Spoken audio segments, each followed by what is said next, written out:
Title: Bharat की सबसे बड़ी सियासी रात, इमरजेंसी की कहानी। शुरुआत 25 जून 1975 की रात। भारत सो रहा था, लेकिन सत्ता जाग रही थी। कुछ ही घंटों में लोकतंत्र की आवाज दबा दी जाएगी, फोन लाइनें काट दी जाएंगी, नेताओं को बिना वजह जेल में डाल दिया जाएगा और अखबारों की स्याही भी सरकार के इशारे पर चलेगी। यह कहानी है उस रात की जब देश में इमरजेंसी लगी और लोगों की आजादी कुछ समय के लिए छिन गई। अब कहानी शुरू होती है। उस समय भारत की प्रधानमंत्री थी इंदिरा गांधी। वह देश की सबसे ताकतवर नेता मानी जाती थी। लेकिन 1975 में उनके सामने एक बड़ा संकट खड़ा हो गया। इलाहाबाद हाई कोर्ट ने एक फैसला सुनाया, जिसमें कहा गया कि इंदिरा गांधी ने चुनाव में कुछ गलत तरीके अपनाए थे। इस फैसले के बाद उनकी कुर्सी खतरे में आ गई। विपक्ष के नेता, खासकर जयप्रकाश नारायण, लोगों को सड़कों पर आने के लिए कहने लगे। देश भर में विरोध प्रदर्शन शुरू हो गए।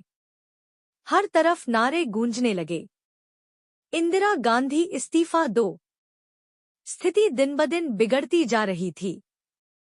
और फिर आया वह ऐतिहासिक दिन, 25 जून 1975।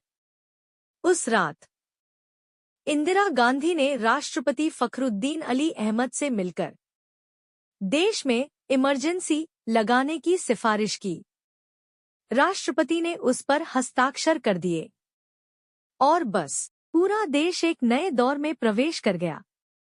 इमरजेंसी लागू होते ही देश के बड़े-बड़े विपक्षी नेताओं को गिरफ्तार कर लिया गया।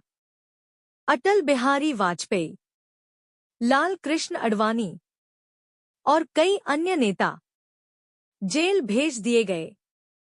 अब न कोई विरोध कर सकता था, न ही कोई सरकार के खिलाफ बोल सकता था।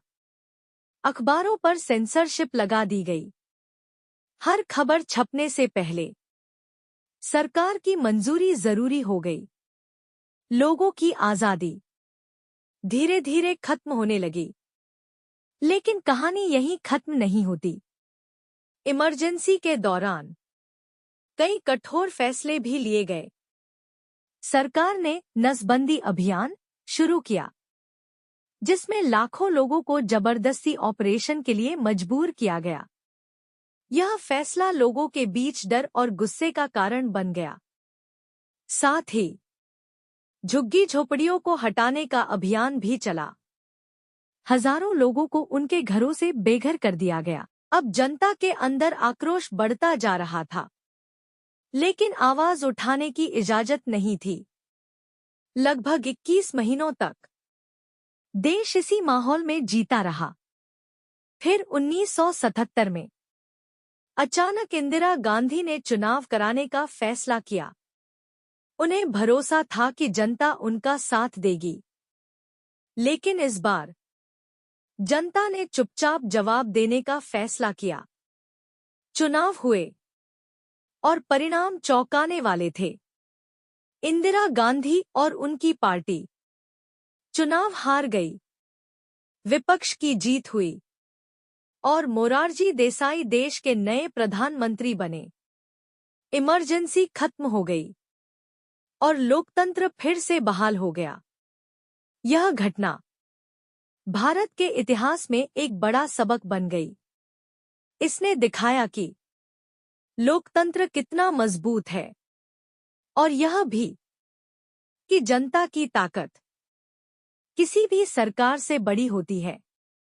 आज भी जब हम इमरजेंसी को याद करते हैं, तो वह रात हमें यह सिखाती है कि आजादी की कीमत हमेशा समझनी चाहिए, क्योंकि एक बार अगर यह छिन जाए तो उसे वापस पाना आसान नहीं होता। यही थी भारत की इमरजेंसी की कहानी।